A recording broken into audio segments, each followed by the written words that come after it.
lang. Nicole Ayala and Diego Bandido.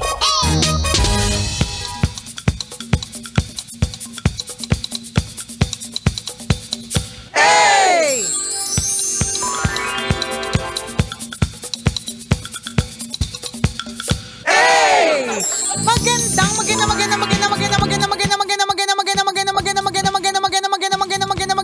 Magandang tanghali. Kumikinang na ulo, Diego Bandido. Diego! Go, Diego, go! Magandang tanghali! Kumikinang-ina!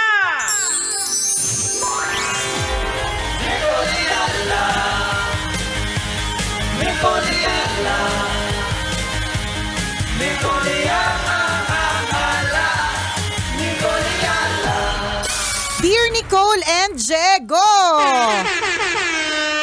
kakapanood ko po ng mga zombie na film sa Netflix. Naisip ko po tuloy itanong sa inyo, may posibilidad kayang dumating ang panahon ng mga zombies? Wala lang, affected much here. Palibhasa sunod-sunod yung pagnood ko. Ayan. Thanks and more power. Ayan. Well, hindi ko masasabing hindi. Uh-huh. I mean, wala namang makakapagsabi kung ano talaga mangyari sa future. 'Di ba merong film na pinalabas nung pandemic, yung flu. Flu ba 'yon? Pero yung film na Flu was a film done long ago. Uh-huh. Tapos yung film na 'yon ay tungkol sa nangyayaring pandemic during that time. Kaya parang pumatok talaga yung pelikula na 'yon na dadating pala yung panahon na, kasi dumating tayo sa panahon na gano'n, yung parang ang suot ng mga doktor, yung parang mga astronaut. Parang mga astronaut. Oo, para hindi sila makontaminate, yung mga gano'n. So, hindi ko masasabing definitely hindi dadating yung time kasi, pero I hope na kapag dumating yung time na parang marami ng mga ganyang kaguluhan, wala na ako dito. Kasi alam mo, Jegs, alam mo kami, mahilig din kami manood ng mga ganyan yung mga pelikulang parang mga nakakatakot, yung mga zombie apocalypse, yung talaga habulin ka, ganyan. Ano talaga, alam ko na talaga, memorize ko na, isa ko talaga sa unang mahuhuli ng zombie. Unang mahuhuli ng zombie. Bakit? Dapain. Ayan. Wala namang obstacle, natitiso. Di ba? Paano yung hahabol ba kay Nicole Ayala, naka-six-pack na zombie? Ayun na nga. Ayun na nga. Mauna na akong pumunta sa zombie. So ang ending, ako pa rin talaga yung unang nahuli. Di ba? At pag zombie na siya, ang hahabulin niya, six-pack pa rin. Nakakaloka. Alam mo kung bakit gets ko kung bakit parang affected ka dun, lalong kung sunod-sunod na kasi 'di ba minsan napapanaginipan natin yung mga napapanood natin kaya parang feeling natin sometimes it feels real.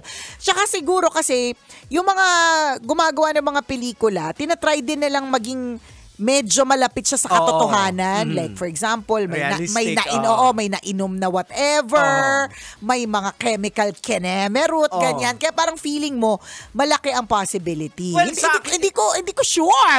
Sa akin naman, zombie in a sense, pero hindi yung napapanood mo na talagang patay. It could be a viral infection na yung utak parang ayan, totoo. Baliw, buhay pa rin. Correct, pero parang baliw, parang ganon. Tsaka yung nakikita natin na zombie na parang kumaglakad, kakaiba, tas nagsasalivate or naglalaway. Yan. Pero yung patay, di ba sa zombie na papanood natin, patay na siya, tas mabubuhay siya. Ganyan. Parang it doesn't make sense eh. Or unless yung second coming. Hindi, sa bagay, wala naman din tayong alam talaga niyan. Yung Book of Revelation, yung mga ganon, di ba? Pero yung mga nangyayari na kagaya niyan, halimbawa, lagi mong papanood, kasi according sa mga eksperto, ito sa kanila, hindi sa amin ito. Na yung mga daily experiences natin, pinapanood natin, pag natutulog tayo, yung brain natin, dina-download niya yan eh. So yun yung humuhubog sa character natin, paano tayo mag-isip. So kaya kung ano yung exposure natin, ganun yung ugali natin, ganun yung behavior natin. Sunod-sunod ka nanonood sa nagda-download ka ng mga data doon sa utak mo. At dahil nga, kunyari, nasa panaginip mo na siya, pag nandun ka kasi inside the panaginip, ikaw yung bida sa panaginip Ikaw yung hinahabol, ikaw yung nangahabol, diba? Yung ganun. Ba't nangahabol? Wala lang, kasi nga, baka may abs yung zombie. 'Di ba? So parang damang-dama mo na hala parang posible pala talaga itong mangyari, 'di ba? Pero mas truthful yung scientifically speaking, yung baka nga sa sakit na mahahawa, na magkakaroon ng contamination kasi nangyari na po 'yan eh. 'Di ba? Yung mga ganong klaseng eksena. Pero yung zombie nakakakainin yung leeg mo, tapos ganyan. Tapos ang bilis-bilis pa na. Ang bilis-bilis. Yung mga Koreano, 'di ba sila nagpauso ng ang bilis-bilis ng mga zombie? Kaya nga, di ba zombie parang dapat medyo mabagal sila. Nakagano lang yun eh. Dug. Sa kanila, bilis-bilis kumilos. Nakakaloka. Nakaka-stress at nakakapanik nga naman talaga. O ang sa madaling salita, mag-ingat ka na lang din sa mga dina-download mo. Ayan, sa mga pinapanood mo, sa mga exposure mo. Kasi yun din yung nagiging dahilan kung bakit. Correct. Mas lalo mo siyang iniisip. Dina-download mo sa utak mo. Totoo naman. Nasa subconscious mo na yan. Correct, totoo yan, 'di ba? Yung mga taong mahilig sa sabong, 'di ba? So napapanaginipan na nila. Yung mga taong mahilig sa babae, yan, napapanaginipan na totoo nila. Yan, nababanggit nila yung pangalan nila, kinahuhuli ng mga misis. Oo, kasi meron akong kakilala niyan. Ang kakilala ni Diego Valdez. Ano sinabi? Eto nga. Etong kakilala ko, kaibigan ko. Naging sales siya. So, paikot-ikot, iba-ibang lugar. One time daw na natutulog siya, sinisigaw niya yung pangalan ng babae. Ibang babae na rinig ng asawa niya. Oo. Hindi syempre nagalit. Pero sino pala ito? Yung binibentahan niya? Hindi ko alam. Hindi niya rin inamin. Pero yung pagtawag na parang halika nga dito. Oo, ganon. Yung mga pagtawag na may pang-akit. Yun. Hindi tawag na galit. Oh my gosh, nakakaloka. Lalo pa ko, limbawa, narinig mo nga na kung ano daw yung mga napapanaginipan niya, yung mga dinownload. So, ibig sabihin kung Ana yung pangalan, dinownload mo si Ana? Tayo dyan! Nakakaloka! Hindi, pero madami naman po talagang hindi masyadong maipaliwanag na bagay sa mundo. So, wag na nating isipin yung mga hindi pa naman nangyayari. Kasi, di ba, tingnan mo, katulad niyan, para problemahin mo naman yung zombies. Ano ba naman? Hindi pa naman nangyayari yan at hindi naman siguro mangyayari in our lifetime. Di ba? So, wag mo nang isipin yung mga bagay na yan. Ayan na naman yung resulta ng overthinking. Ayan. Kasi dapat nga, di ba, lagi natin sinasabi, dapat balanse. Kung anong pinapanood, balansehin lang. Correct. Kung anong exposure, balansehin lang. Kasi yun talaga, again, yun nung napanood ko yun sa TED Talk ko ata napanood din yun. Sabi ko, amazing, ganun pala. Kaya sabi niya, kung gusto mong baguhin yung pag-uugali mo, i-expose mo siya sa parang i-relearn mo siya, parang nire-reformat mo rin yung brain mo. Di parang katulad rin lang ng i-expose mo yung sarili mo sa mga tamang tao. Yan, ganun. Diba? Kaya nga, diba sinasabi nila, tell me who your friends are and I'll tell you who you are. Kaya may mga kwento tayong naririnig dati na tambay-tambay, tapos napasama sa mga negosyante. Correct. Gumanda yung buhay. Tama, diba? Ang tanong, sino po ang mga sinasamahan nyo nowadays? Hindi, pero totoo bakit hanggang ngayon parang walang pag-asenso? O kaya bakit ngayon nananatiling kabit? O bakit ngayon ginagawa pa rin yung masamang ugali? Diba? Siguro kasi yung mga pinapanood mo, sinasamahan mo, pinaniniwalaan mo, at yung mga pinakakain mo sa bahay ninyo. Ay yung mga taong ang impluwensya ay hindi din maganda sa iyo. Diba? So dapat piliin mo yung mga at saka piniprayan Alam mo, lagi ko tong favorite na prayer na feeling ko answered talaga siya nung Siyempre, 'di ba sa buhay natin, meron talaga tayong mga nakikilala mga taong hindi talaga sila nakabuti sa atin. 'Di ba? Dumaan sila sa buhay natin para magsilbing lesson. Yes.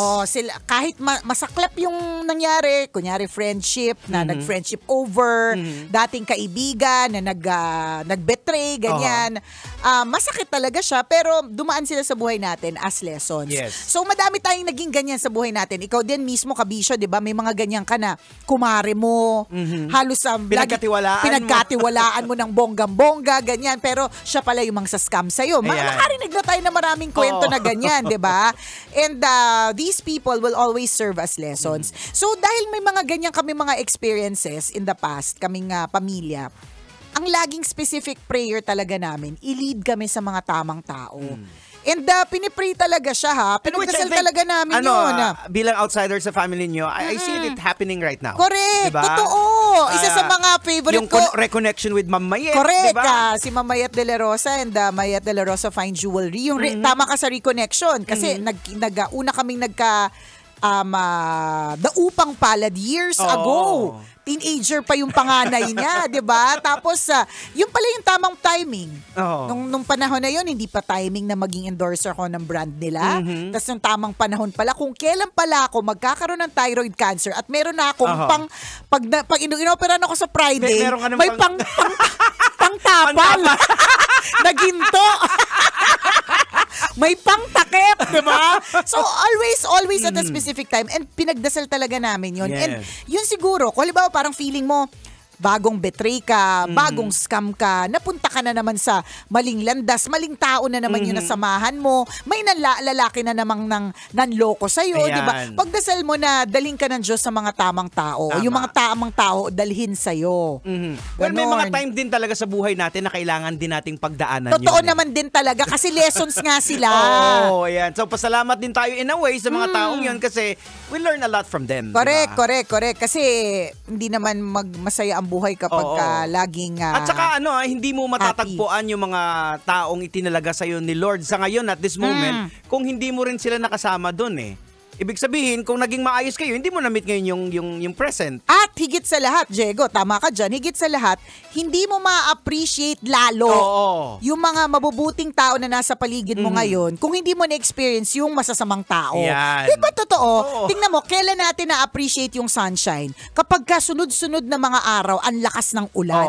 Diba kapag biglang, salamat. Diba kasi ramdam mo talaga yung nabasa yung paa mo, pumipiga ng baha yung medyas mo. Diba? Mga naranasan natin yan eh. Na kapag biglang umaraw, tas tuyo yung kalsadang dinadaan mo, tas hindi ka natatalsikan ng tubig baha, na-appreciate mo Namimiss mo siya. So, ganun din na kapag dumaan ka sa mga matitinding bitterness, pagsubok, mga nakakayamot na mga tao, pag may dumating na maganda sa buhay mo, magandang balita, mabuting mga tao, mas nagkakaroon ka na, mas matamis. Yan. Kasi natikman mo na yung pait. So ngayon, alam mo na kung ano yung feeling ng tamis. At mas masarap at mas matamis yung matamis. Correct. Ganon. So, na-proseso kasi ng maayos. Correct. So wag ka lang ding mag-alala. May mga tao talagang magbe-betray po sa atin. It's bound to happen. Yes. It's bound to happen. It will happen. Meron talaga mga taong akala natin sila yung makakasama natin hanggang sa dulo ng buhay natin. And eventually, hindi naman nahahayaan ni Lord, lalo na kung kay Lord ka na, unti-unti niyang may pruning process yan eh. Correct. Tanggalin pa isa-isa yung mga sanga na hindi na nakakatulong sa'yo. Totoo. Kaya tingnan mo, kunyari dati, ang laki ng tropa mo, 20 kayo kunyari. 10, kunyari, medyo makatotohanan yung 10 kayo. Pero pagdating sa pagtanda mo, nalalagas na isa-isa yan eh. Hanggang sa eventual, at iba-ibang dahilan. Maaring may nang scam sa'yo, may magbe-betray sa'yo, may mga nauna na, di ba? At totoo naman talaga eh. May mga nauuna na, di ba? Tapos yung matitira sa'yo, yun talagang kailangan mo pa rin hanggang sa ngayon. Ayan. Yun na lang. Lagi mong ina-example, di ba, Nicole Yala, yung sa kasal mo, di ba? Totoo. Ang daming mga 500 guests. Tapos nung panahon ng pagsubok, 5 lang pala ang tunay na friends. Busy sila lahat. Or hindi pala lahat na nasa tabi mo ay tunay na nagmamalasakit. Yung iba ay nagmamarites. Diba? Totoo. Na kaya lang pala sila nandyan sa paligid mo kasi nagmamarites sila.